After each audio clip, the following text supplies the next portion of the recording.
What's up, guys? If you want to pop into the more produced version, or I guess one with a microphone, we're also live over here on YouTube.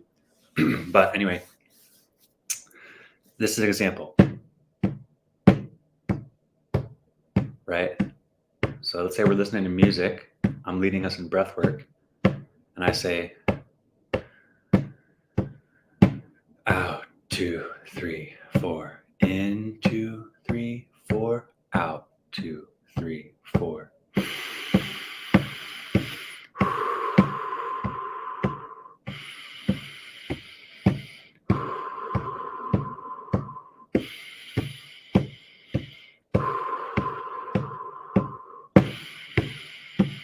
Okay, ready? Now we're going to pick up the pace on 2.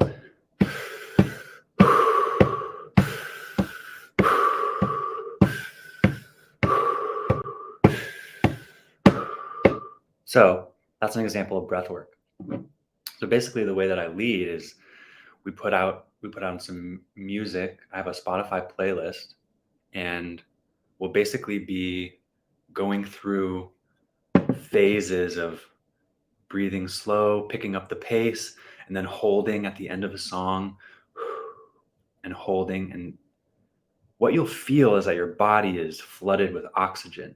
And for the most part, our bodies have never been flooded with oxygen without there being a stress, right? Like running at the track meet, right? Physical exertion is the main way that we generally flood our bodies with oxygen.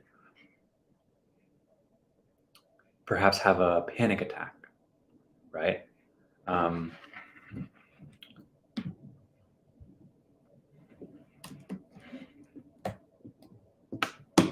Okay. See, wavy star, that's just a lie. Get the fuck out of here. That's so fucked up that you would say that.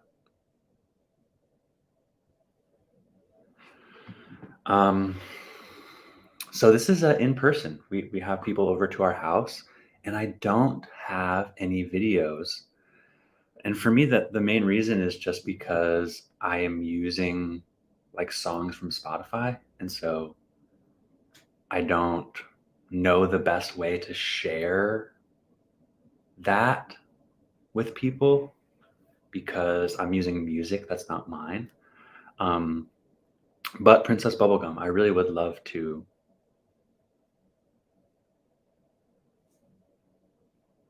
Because of your question, figure out a way, and I have been thinking about this. How can I share? And, the thing that's come to mind is basically that I can create my own music, you know? To create my own music, like I can start here, right? I can freaking record me tapping on my desk. You know what I mean? So, yeah. Anyway, Lane. My baby's in the building. um, yeah, I have to address this weird elephant in my chat, which is that this person came in to my TikTok live just now and said, "You think that people are going to forget that rant you went on about the age of consent being too high?" First of all, that's a lie. I feel like scared of that. That's like an attack on my character. Like, it's like my brain starts to be like, what? Like, how could this? I start to feel like, holy shit, what the fuck? It's like, I just need to breathe because it's like, I think there are just, we all know that there are people just trying to fuck with people. Public defamation type beat. That was their goal. Trolls are horrible. Yeah. And I think Yeah. Anyway, Princess Bubblegum asked about breath work, and yeah, like you're gonna be the first, the person that I'm gonna note where I have a desire to be able to bring the experience that I'm building up experiences of leading in person and bring it to you who don't live in Portland, Oregon. By the way, anyone in the chat lives in Portland, Oregon, hit me up. And if you're free this afternoon, evening, you can vibe. Okay, what's in the box behind me? Is this another troll? I don't see a box. Box? Anyway, I'm going to pull a card to get started in the vibe. I'm carrying around this black onyx with me because I picked this out specifically because it's like thin and it's very, oh my God, Morgan, you motherfucker. Morgan said, made you look. See, now that's a troll where my heart laughs. So, yeah, good troll, bad troll. Troll, guys, I gotta just show this off a little bit to you guys. All right, who should I show, Lane? I'm gonna show Chonglin, Gore, and Ronde. Oh, and Petrus. Okay. So these are my little homies that I made. I hope you enjoy them. Well, I don't care if you do. I do. And I'll show both cameras. Like I said, guys, we're on live on YouTube. This is going to go up as a video podcast. So this is Chonglin. He's a little clay sprite that I made, and he's holding on to this purple amethyst. And we have a little beaver tail. He has this little kooky tongue sticking out. Chonglin is one of my favorites. This is also my homie, Gore. Say hi, Gore. Hi, Gore. Oh, yeah. Sorry, guys. Here's Chonglin. I got two cameras to show, too. Here, I'll show Chonglin here, Gore here. Check out Gore. He's the homie. Yeah, Lane also has Geronimo, but that's out in the other room. And I'm really just showing my creations right now, Lane. Maybe you can show your creations on your own live stream. Just joshing. All right, and then here's little Roan Bay.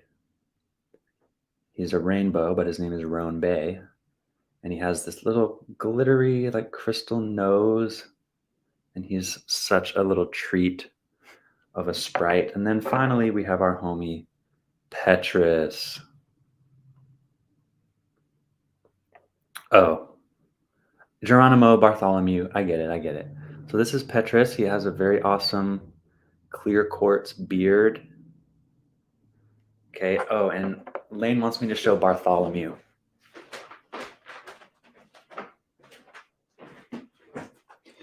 Okay, Bartholomew is like a little shapeshifter guy. He's saying like, ah. He's like screaming out loud with his little teeth. Say hi, Bartholomew. Hi.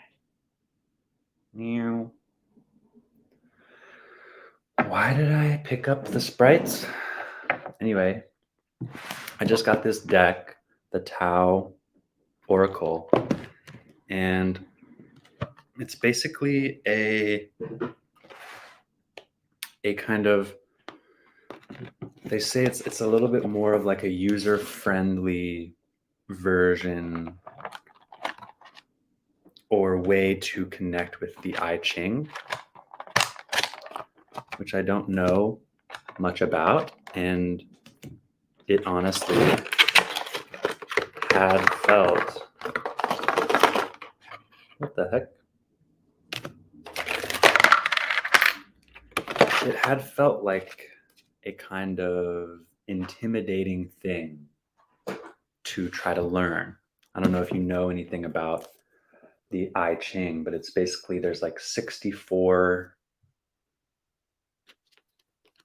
um, parts where they have these lines that are broken up. And again, I don't really know much about it, but this is something that is holds a lot of deep meaning, and in whatever capacity I find it compelling to reach in and have access to something like this. So I'm just going to pull one card. That's going to be the card for my day, for our day. And Lane's going to peace out, do her Reiki. Bye, Lane. And JB Automatica, thanks for chilling. Let's see what card we pull. Oh my God, I pulled this card yesterday, but it was in a different spread. So, but that's so funny. I've pulled 5 cards total from this deck, and then here's this one. It's the final card. Is number 64 of 64. Before completion. So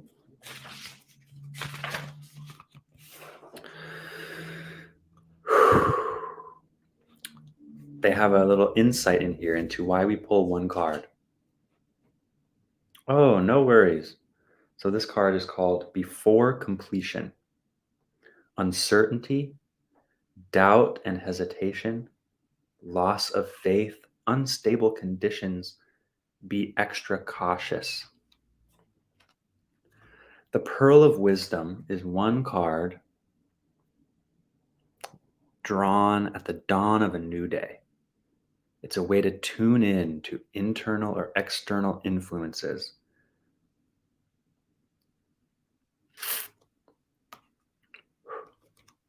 And I just want to read a bit about this card. You may feel as though you're walking on thin ice, even though the end is in sight and the risks are beginning to feel riskier. Your situation is tenuous, and an unnerving sense of uncertainty has crept into what previously seemed like a clear go-ahead. To make matters worse, you may feel utterly spent and exhausted. It's imperative that you continue on. There could be unexpected challenges. You have recently awakened to the fact that there are no guarantees in life. This is an idea for me, right? This is a very in-depth. What I see in here is that the more I feel like I'm close to the edge, the slower I feel like I'll need to go. The riskier it seems. You can see this ice cracking behind. And there's this idea almost that you could start to feel frozen and start to just stand still, feeling like, oh my God, if I make one big step, it's all for naught, right? I may have spent all of this time steadily walking across this path where I'm seeing cracks emerge, and it feels like every step I take towards my goal is also something that is like cracking beneath my feet. So I take a step towards something, and the weight of my body moving towards what I'm aiming for is also the exact thing that is making the moment where I am more and more uncertain and more unstable.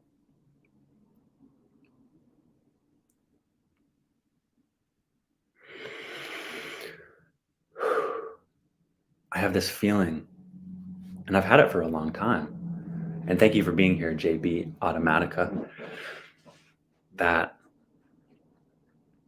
there's a difficulty in completing things, that I find a high that feels really good, and I kind of experience that upward swing in my feelings or in how I'm perceiving things, and I feel like it's gonna slip out from under me.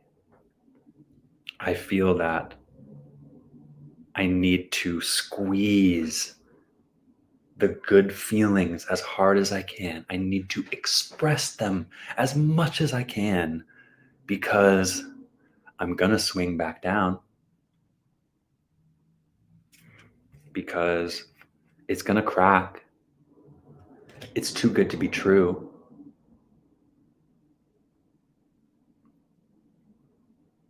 And that leads me to the squeezing, the thinking of joy and goodness and feeling aligned or feeling like work I've put towards something is paying off. That if I just allow it to be, you know what I mean? It's like this idea of kind of the general feeling of like social media and the way that we are affected by the presence and the judgment of others, where you might say, you know, every amazing comment hyping me up gives me that hit of dopamine, but every negative comment tearing me down gives me cortisol and makes me feel like, fuck, what am I even doing? And it's like it's like a sending of energy towards the poles, because I've been so resistant to the lows and I've been so trying to capture the highs, right? And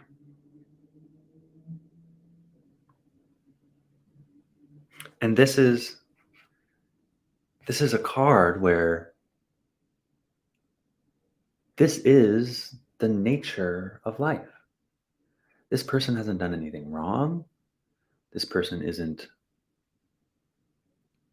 you know, too risky, or whatever the situation is where we find ourselves feeling like we're standing on a river of ice that's cracking beneath our feet. We're here. So if this person is thinking, God damn it, I should have never came out here. I should have never came out here. You're here. We're here. This is like how much I judge my past, bro. We're fucking here.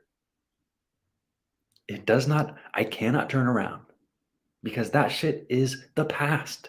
That ice has been cracked. That turning back is not an option. You know?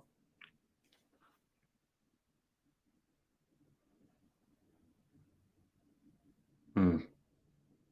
And so let's actually see 64.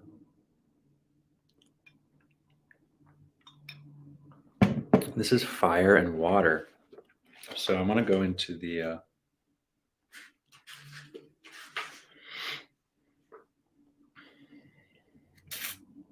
abysmal and the clinging.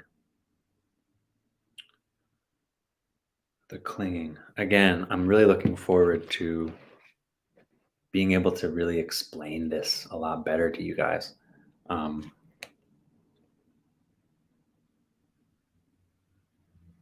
but, you know, within a grid of 64, right? It's like an 8 by 8 grid, right? And so,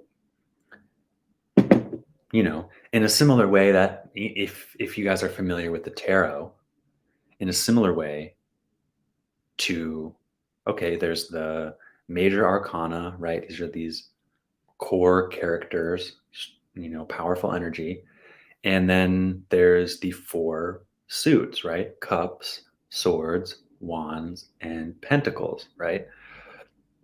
Here within the I Ching and within the Tao Tarot, there is the yang and the yin, right? So there's kind of this dynamic of yang and yin. And then there's 4 subsets of yang energy and 4 subsets of yin energy. And so here we see this little fire symbol and we see this little water symbol, right? And the way that they're expressed in the I Ching, which is why it has been so intimidating to me, is that they're expressed in the I Ching as these lines, right? So these 6 lines express which of the 64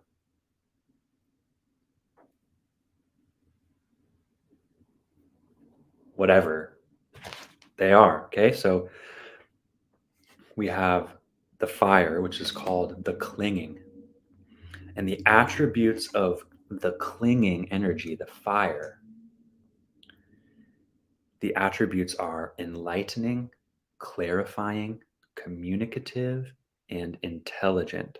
And the action is to radiate. Okay, and then that is combined with this water energy. Thank you, JB, which is called the abysmal.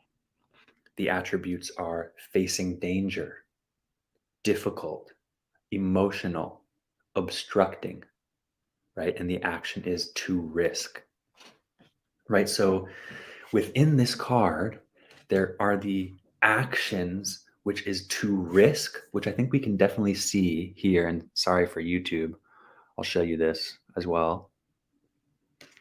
To risk and to radiate. To risk and to radiate. And I think this feels really cool because, like I said, I pulled this card last night. I don't know most of these cards yet. But this one was one that I pulled last night in the water position. And I want to point out, so we've talked a little bit about this card. And again, guys, I just want to express how a big part of why I'm here with you is because I want to be here with me. So I pulled this card in a spread where it was in my water position. So let's think about what we know about what we just described about this card before completion. Uncertainty, doubt, and hesitation. The 2, I don't even know what to call them. The 2 energies are the clinging and the abysmal, to risk and to radiate. And here's how it was for me. The water position indicates the subconscious and subtleties that influence your emotional expression. This card points toward the deep undercurrents that affect your ability to trust and feel supported by life, or, on the other hand, what may be dampening that trust. It can expose what is making you feel stuck or set in your ways, or whatever strengthens your ability to go with the flow by maintaining flexibility and a resilient inner attitude. It reveals what's creating immobility. Hello, my love. What has brought me to a standstill, or what is making you feel inwardly heavy and despondent. It can highlight deeply buried attitudes that contribute to your acting out of fear rather than out of a space of personal empowerment. It can also bring to the surface hidden dynamics that support stress, anxiety, and confusion. Before completion. Bariatric! Yeah. Can I give you a hug? Good morning. I feel like a failure.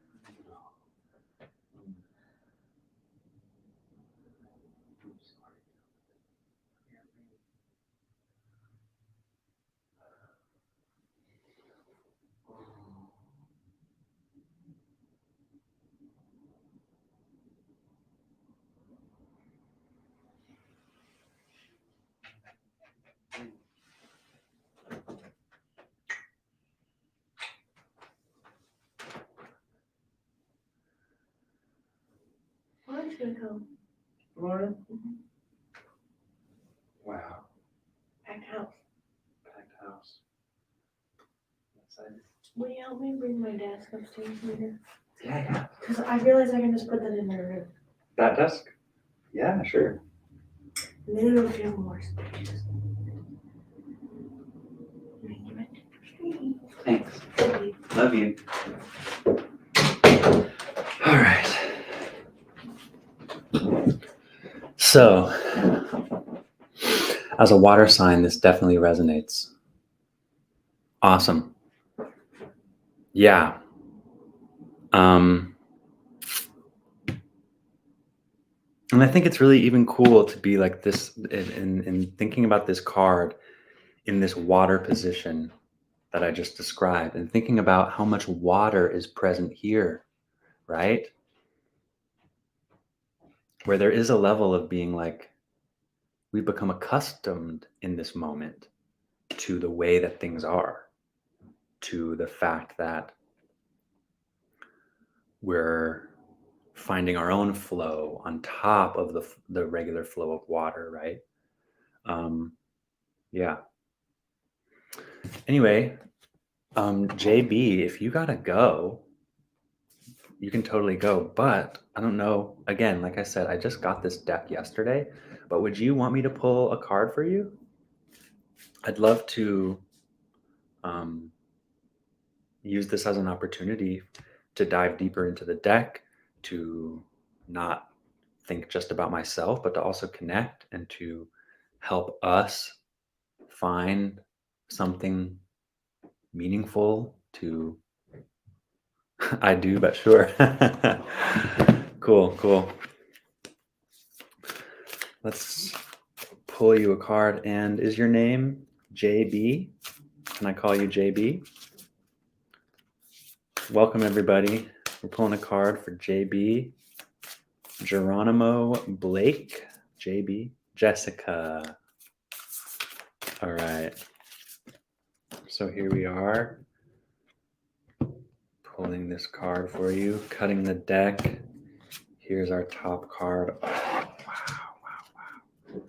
Like I said, I've never pulled this. So before I dive into the actual reading, again, I don't know really what this card means, but I'll show you. Here we go. It's called Deliverance, and it is number 40.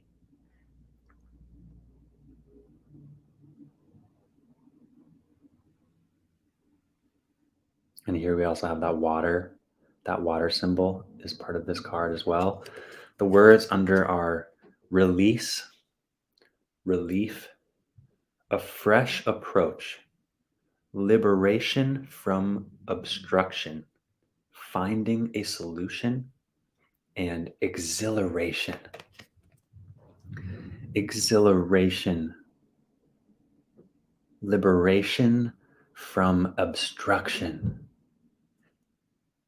exhilaration, a fresh approach, relief, release. That's like, this is like a moment of this person is like out in the wilderness saying like, this is like catharsis. This is like, yeah, right? So let's get into it. I want to see what it says. And again, it's kind of a long couple paragraphs, but we can get into it. Deliverance. The time of deliverance is captured best in the image of a thunderstorm. As in nature, when there has been a long dry spell and thunderheads are gathering on the horizon, the time for deliverance is at hand. Before a storm breaks, the accumulation of energy and tension can build to a point where it feels almost unbearable. Then the sudden release of pent up energy in the lightning and thunder delivers the earth from the oppressive conditions in the gusts of winds and the cooling sun. Or, sorry, cooling rain. Awareness, here we go. Awareness and grounding are needed at a time like this, lest you get swept off your feet by your own overwhelming sense of relief and euphoria. I resonate with that shit so hard, dude. I sweep myself off my feet, my guy. The small, ordinary things of life still need careful and ongoing attention, and taking care of business is the best preventative medicine to ward off the letdown that can follow after such a high.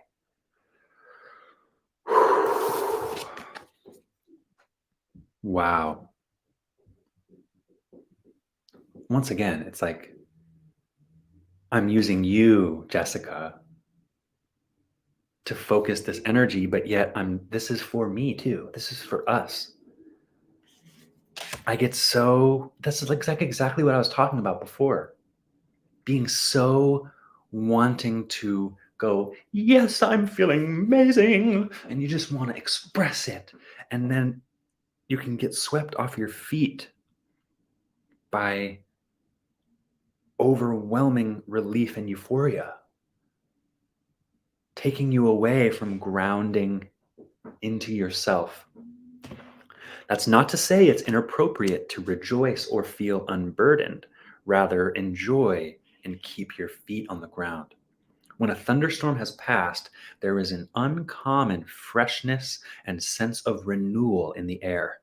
And there is often a fair amount of debris on the ground that needs sorting through and cleaning up. It is vital now to identify and clear away any destructive thoughts that might have created the heavy atmosphere that led to the storm. Taking time for reflection will strengthen your ability to learn from your actions and help you gain the clarity not to repeat the same mistakes in the future. No matter what the source of past tension is, it's possible to observe it with less passion and greater equanimity, gaining perspective. And it is from this detached perspective that you can best understand what steps you need to take forward. A word of caution for you, Jessica. Detachment is cool, free from emotional storms and drama, but it is not cold and unfeeling. In the aftermath of all storms, the interplay of energies in life, it is important to maintain a spirit of open heartedness and compassion. Forgiveness is a healing force, and it is just as important to forgive ourselves as it is to forgive others. In fact, the two often go together. By letting go of the past and its turmoil, you will clear the ground for the lessons of deliverance to take firm root in the soil and grow into a deeper and more profound liberation of the spirit. There is a window of opportunity now to move quickly and decisively into a new order of things, and this is best accomplished with heartfelt gratitude for all the lessons learned.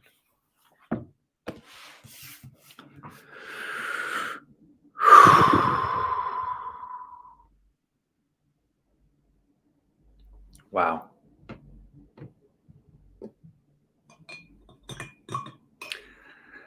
Z said, having a drop after feeling good is such a hard moment. But I think this is the lesson that I'm needing to hear and to practice, which is that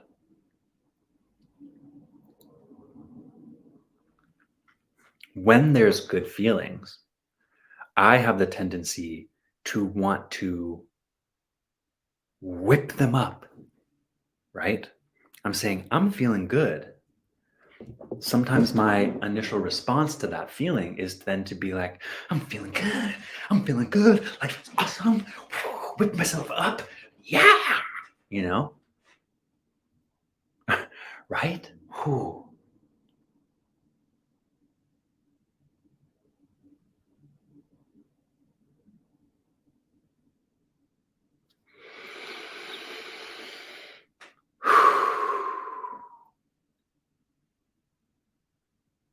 And it's like,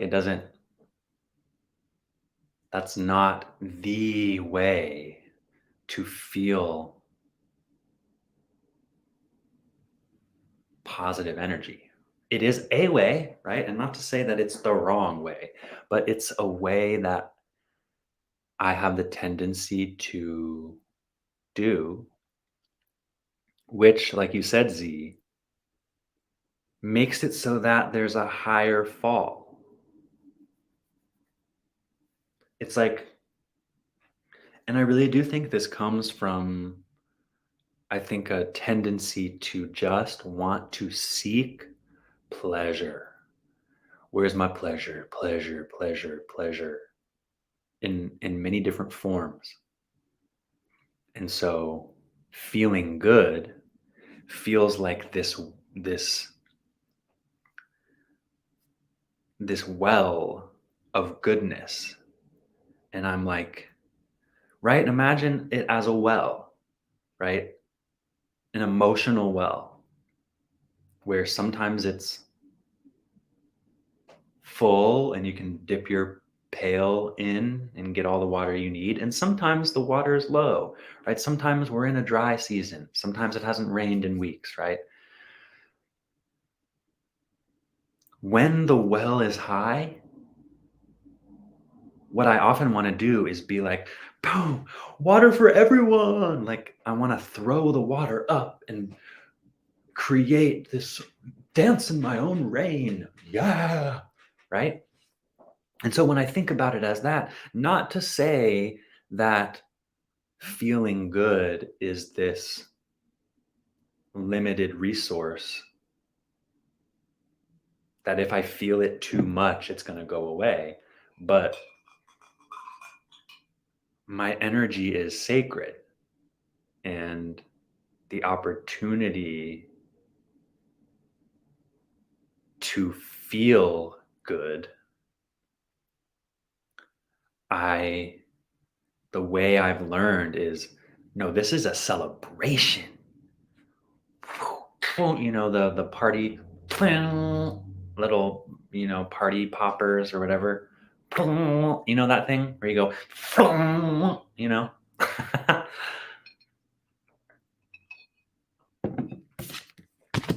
And wow, I don't know if the well is a really good analogy, but I think it's like it makes sense, right? Where another way that we can act and interact with a full well is to say, hey, anyone else need some water? Let me water myself. Let me water the garden that I walk in. Let me make some lemonade for me and my friends. Right? But that stuff doesn't come from this, like, whoa, yeah! Like, that's awesome, right? And it really is like learning to temper the way I express myself, because I become this volatile binging around the walls. And what that inevitably leads to is a crash. It's a crash. I take feeling good and I treat it like, and I turn it into like a fucking Red Bull, right? My goodness gives me wings, right? And I want, I wanna act excited. I wanna show everyone, hey, look how awesome. Honestly, when I was making these little sprites the other day, I was riding a fucking high, dude. I was like, Lane, look at this. Oh, Lane, look at this. I made this guy. Like, I was going all out, which again isn't a bad thing. But 4 hours later, I fucking crashed. And I'm learning that a part of why I feel called or often want to express myself with such intensity is because that's almost like a fear response. Because I'm afraid that this isn't going to last forever. And I want to be seen having fun. I want to I want to shout from the rooftops. I literally said, I'm feeling so fucking good. Like, and it's like that feeling is beautiful, valid, amazing, but it's like we have a choice in the way that we express it. We can take that pail of water and fucking throw it up into the sky for a moment of pleasure, to be basking in the feeling of rain, of having thrown a bucket of water above our heads. But is that how I want to use water? Is that how I want to hold and express myself when I'm feeling good? Again, it is slightly interesting because I don't think this is the perfect example, but I think it really highlights just how much I've viewed my happiness as a well that is often empty. It's a scarcity mindset. One of the biggest things in my life lately is just acknowledging, not feeling regret, not trying to change, or I mean, you know, not judging myself for how I relate to money and how I embody a feeling of scarcity a lot. Um, and it's kind of that mentality of spend it while you got it. And that's how I've interacted with money in my life. And so that's how I interact with good feelings. Express them while I got them, because that's just not going to last. And part of the reason it doesn't last is because I express it when I got it. It's because I spend it when I got it.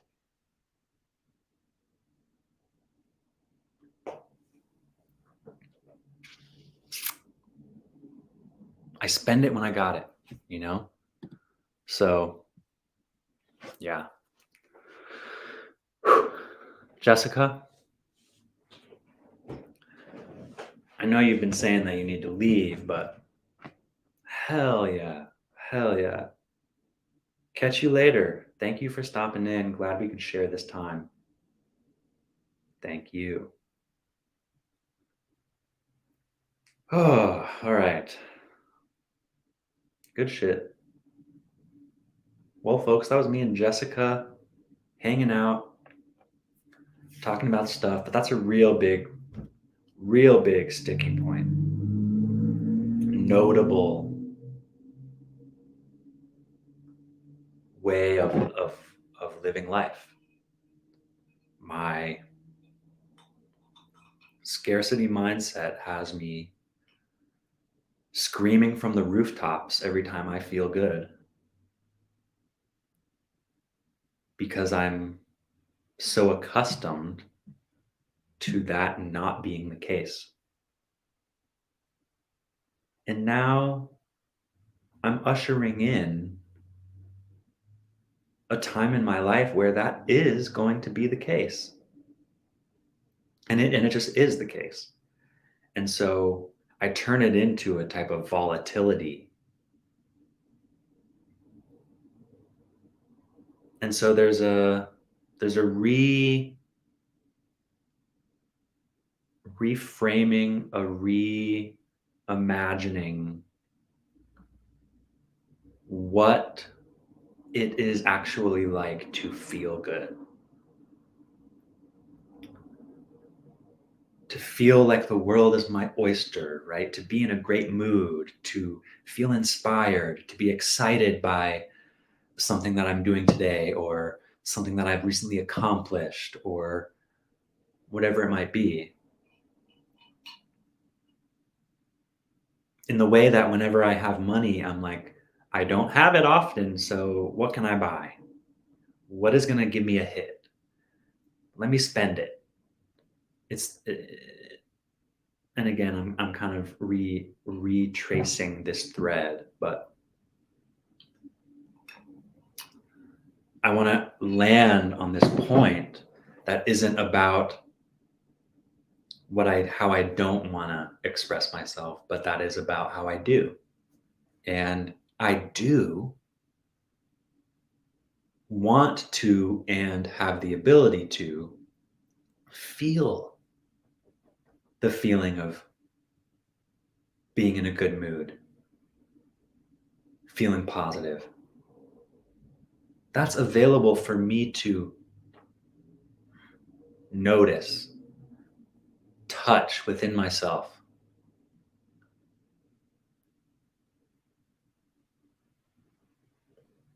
I don't have to shout it from the rooftops because I lose my voice. I expend my energy. I drink a Red Bull, and that inevitably leads to a crash. So let's just try to practice being with the feelings that are within us instead of yeah-ing and instead of ooh-ing. It goes for both ways, both ways, positive and negative.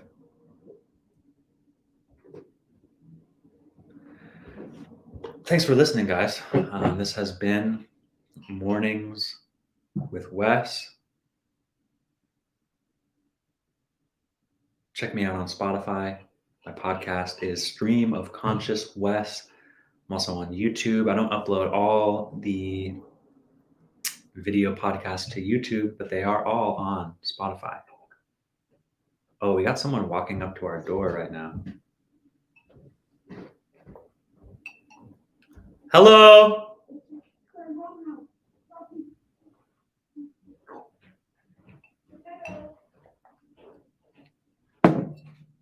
Much love to you all. Catch you next time. Jesus.